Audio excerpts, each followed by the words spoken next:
برج الدلو يا برج الدلو، الشخص الغلط دمرك وبعد فجأة، عذبك. تعالى شوف الشخص ده عمل فيك ايه يا برج الدلو، وصلي على النبي. للأسف يا برج الدلو، الشخص ده دمرك تدمير كبير قوي. للأسف برج الدلو لما بيحب بكل قلبه بكل روحه، لكن أحيانا بيحب شخص غلط، الشخص اللي ما يعرفش قيمته واللي يخليه يحس بالألم وبالخيانة وبالوحدة. الشخص ده عمل ايه ببرج الدلو؟ كان بيضحك له ويقول له كلام حلو ووعده بحياة مليانة حب وأمان، لكن للأسف الواقع كان كلامه كان كذب، وابتسامته كانت خدعة، وكل حاجة قدمها لبرج الدلو كانت كدبة. برج الدلو اللي كان واثق اتحطم، اللي كان طيب اتجرح، كل لحظة حب اتحولت للحظة وجع، وكل دمعة نزلت من عينيه كانت تذكرة خيانة من الشخص اللي حبه.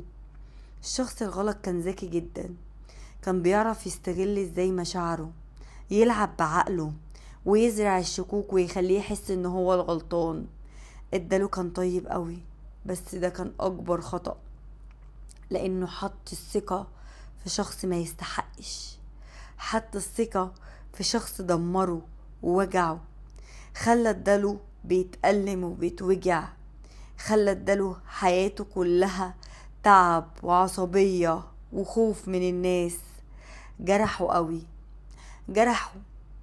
ومعظم برج الدلو لسه مع الشخص الغلط، بيتجرحوا وساكتين، مش ضعف، خوف للخسارة، خايفين تخسروا الشخص اللي بيدمركم وبيكسركم، لكن الخسارة اللي انتوا فيها تعب قلبكم ووجعكم.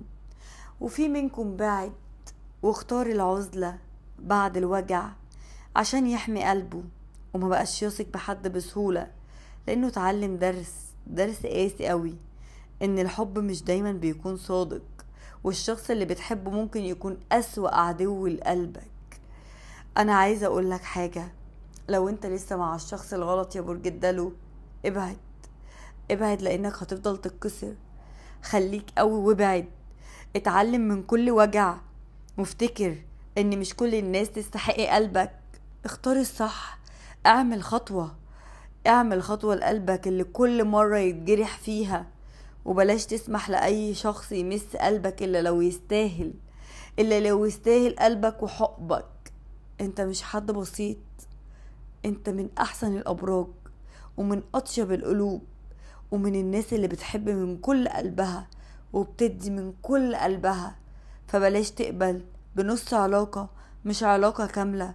وكفاية تجرح نفسك يا برج الدلو، فوق لنفسك بقى يا برج الدلو، فوق. في النهاية لو وصلتوا لغاية هنا، صلوا على النبي كمان، صلاة على النبي حلوة، وقولوا يا رب من جوه قلبكم. ربنا كبير ومش هيرضى وجعكم، وإن شاء الله قلوبكم ترتاح قريب جدا، ويكون لقلبكم راحة وسعادة كبيرة. انتوا فين؟ واكتب اسم برجك في كومنت. خلص الكلام، سلام.